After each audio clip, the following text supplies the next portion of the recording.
में जारी सियासी घमासान के बीच गहलोत का एंग्री मैन वाला अवतार चर्चा में है। पहले उन्होंने सचिन पायलट पर अटैक किया तो अब राज्यपाल के लिए धमकी वाला अंदाज अख्तियार कर लिया है। ये रिपोर्ट देखिए। राजभवन का घेराव करने पहुंचे मुख्यमंत्री गहलोत ने राज्यपाल को दो टूक कहा कि अगर जनता आंदोलन करती है तो उन्हें जिम्मेदार ना माने। गहलोत के इस बयान पर केंद्रीय मंत्री गजेंद्र सिंह शेखावत ने पलटवार किया है। अपनी अंतरात्मा के आधार पर शपथ की जो भावना होती है उसका आधार बना के फैसला करें, वरना फिर हो सकता है कि पूरी प्रदेश की जनता अगर राजभवन को घेरने के लिए आ गई तो हमारी जिम्मेदारी नहीं होगी। मुझे लगता है कि ये लोकतंत्र की बार बार दुहाई देने वाले, अपने आप को गांधीवादी कहने वाले लोग व्यक्ति को इस बात के ऐसा कहना शोभा नहीं देता। किसी भी संवैधानिक पद की अपनी मर्यादा है, उस मर्यादा को बनाए रखते हुए आचरण करने की जिम्मेदारी हम सब की है। राजस्थान बीजेपी अध्यक्ष सतीश पुनिया ने भी मुख्यमंत्री की भाषा पर सवाल उठाए हैं। जो शब्दों का इस्तेमाल किया, उसके बाद बीच बीच में कांग्रेस के बड़े नेताओं के ट्वीट भी आते हैं, बयान भी आते हैं। मुझे लगता है कि इस राजस्थान के पूरे प्रकरण की और चिंता और चर्चा कांग्रेस के केंद्र तक है। फिलहाल राजभवन की सुरक्षा बढ़ा दी गई है। दूसरी तरफ बीएसपी विधायकों को गलत तरीके से कांग्रेस में शामिल करने का आरोप लगाते हुए बीजेपी हाईकोर्ट पहुंच गई। स्पीकर के खिलाफ अर्जी पर सुनवाई सोमवार को होगी। वहीं मणिपुर में विधानसभा का सत्र बुलाने के आदेश जारी हुआ है। 10 अगस्त से मणिपुर विधानसभा का सत्र आहूत होगा। मणिपुर की राज्यपाल नजमा हेपतुल्ला ने इसकी मंजूरी दी है, जिसके बाद राजस्थान में भी कांग्रेस विधायक विधानसभा सत्र को बुलाने की मांग और तेज कर दी है। सरकार समर्थित विधायक सोशल मीडिया पर इस आदेश को लगातार प्रचारित कर रहे हैं। आपको बताते चले कि शुक्रवार को ही राज्यपाल कलराज मिश्र ने कोरोना का हवाला देकर राजस्थान विधानसभा सत्र बुलाने की अनुमति नहीं दी थी।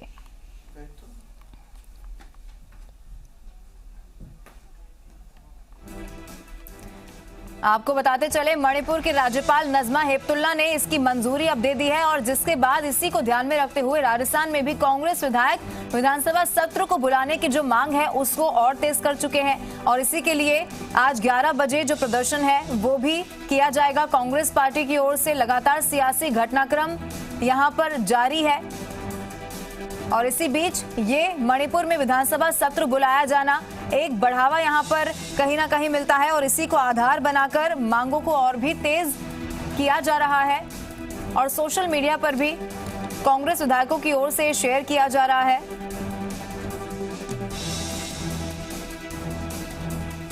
और चलिए सीधा जयपुर का रुख करते हैं, जहां से संवाददाता अंकित तिवारी हमारे साथ और ज्यादा जानकारी के साथ सीधा लाइव जुड़ चुके हैं।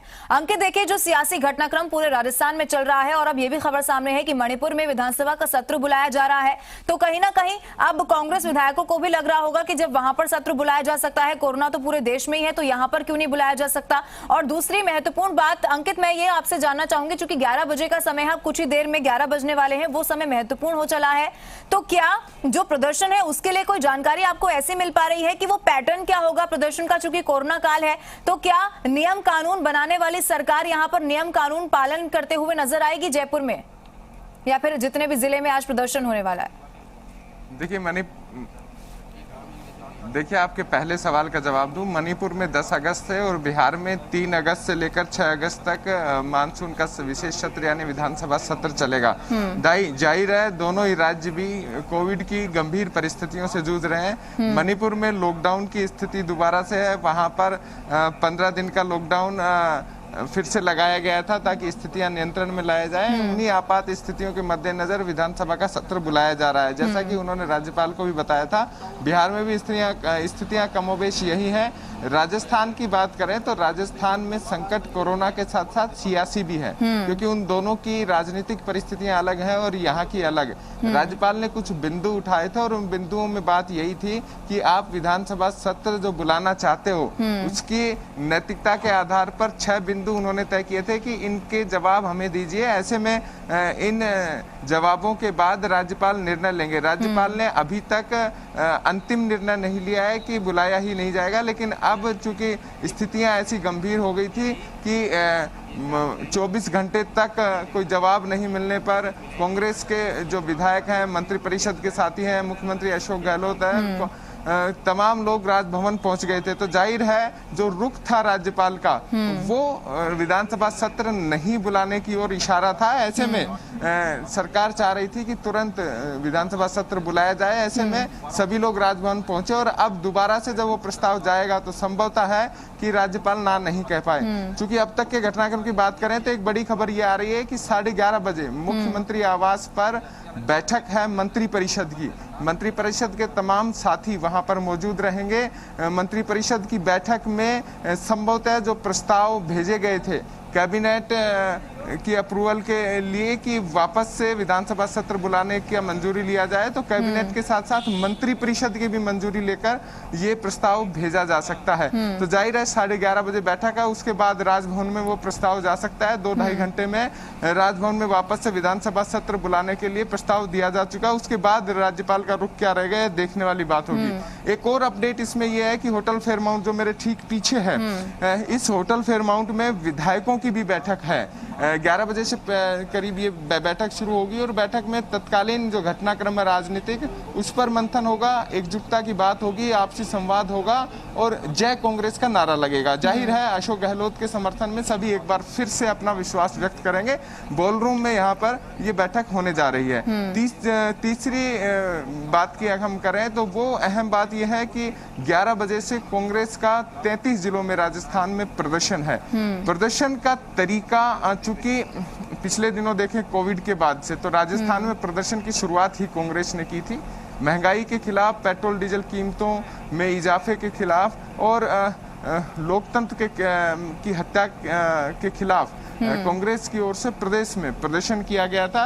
उस समय प्रदर्शन में सचिन पायलट भी मौजूद थे। जाहिर है अब सचिन पायलट नहीं होंगे, प्रदर्शन भाजपा के खिलाफ ही रहेगा। अब लोकतंत्र की हत्या के विरोध में, सरकार को अस्थिर करने के विरोध में और कांग्रेस की विचारधारा पर आघात करने के विरोध में यह रहेगा। प्रदर्शन का तरीका यह है कि कुछ बड़े नेता इसे संबोधित करेंगे।